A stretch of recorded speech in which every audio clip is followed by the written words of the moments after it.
اللہ کا ڈر، تقوی۔ تقوی کہتے ہیں اللہ کا ایسا خوف جو آپ کے اور گناہ کے درمیان میں دیوار بنے۔ دنیا کے ہر غم کا علاج اگر کسی کے پاس ہے تو صرف، مجھے کل ہی ایک بھائی کا فون آیا امریکہ سے، وہ کینسر کے مرض میں مبتلا تھا۔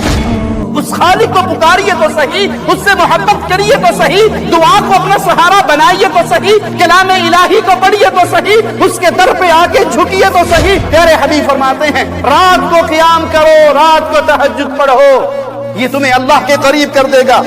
اور حدیث کے بڑے عجیب جملے آپ کو سنانے لگا ہوں۔ جو علاج کر کر کے تھک گئے، جو دوائیں کھا کھا کے تھک گئے، جو لوگوں کے پاس جا جا کر بیماریاں ٹیسٹ کروا کروا کے تھک گئے، پیارے حبیب جناب محمد الرسول اللہ صلی اللہ علیہ وسلم فرماتے ہیں ان کے جسموں سے بیماریاں نہیں جاتی جو بیماریوں میں جکڑے ہوئے ہیں۔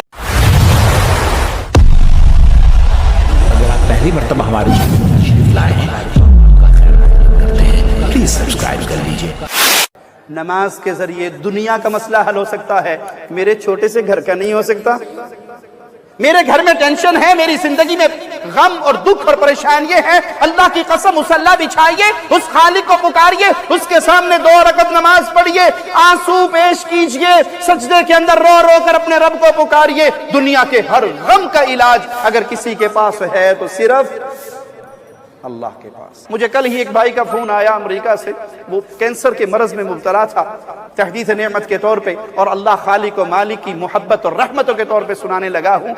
اس نے مجھے کہا شیخ میں بہت بیمار ہوں۔ میں نے کہا سورۃ فاتحہ پڑھا کریں، پیارے نبی صلی اللہ علیہ وسلم نے اس کو شفا کہا ہے۔ تو دنیا کا کوئی غم بھی ہو تو قرآن سب سے پہلا علاج ہے، دعا سب سے پہلا علاج ہے۔ اللہ کی قسم کل مجھے اس نے فون کر کے کہا کہ میرا خیال ہے بمشکل 1 مہینہ مسلسل یہ سورۃ فاتحہ پڑھ رہا ہوں، بیڈ پہ پڑا ہوں ہسپتال کے اندر، اور میری کل رپورٹ ہوئی ہے اور ڈاکٹر حیران ہیں کہ آپ کے کینسر کے جراثیم سارے ختم ہو چکے ہیں۔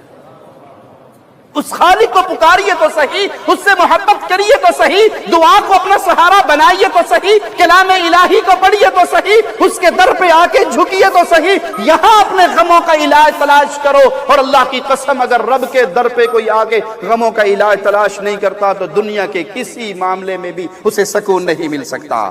نماز دکھوں کا مداوا ہے، نماز ادا کرنے سے دل کو اطمینان ملتا ہے۔ صحیح الجامع حدیث نمبر 3124 سنیے، پیارے حبیب فرماتے ہیں وَجُعِلَتْ قُرَّةُ عَيْنِي فِي الصَّلَاةِ، نماز کے اندر میری آنکھوں کی ٹھنڈک رکھی گئی ہے۔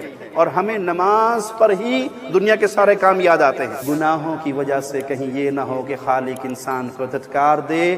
جو مستقل فجر کی نماز کا تارک ہے وہ اپنے ایمان کو ٹٹولے، کہیں اللہ اس سے ایسا ناراض تو نہیں ہو گیا کہ اسے توفیق ہی نہیں دیتا کہ اس کے سامنے کھڑا ہو سکے، اسے توفیق ہی نہیں ملتی کہ وہ خالق کے سامنے سر سجدے میں رکھ سکے۔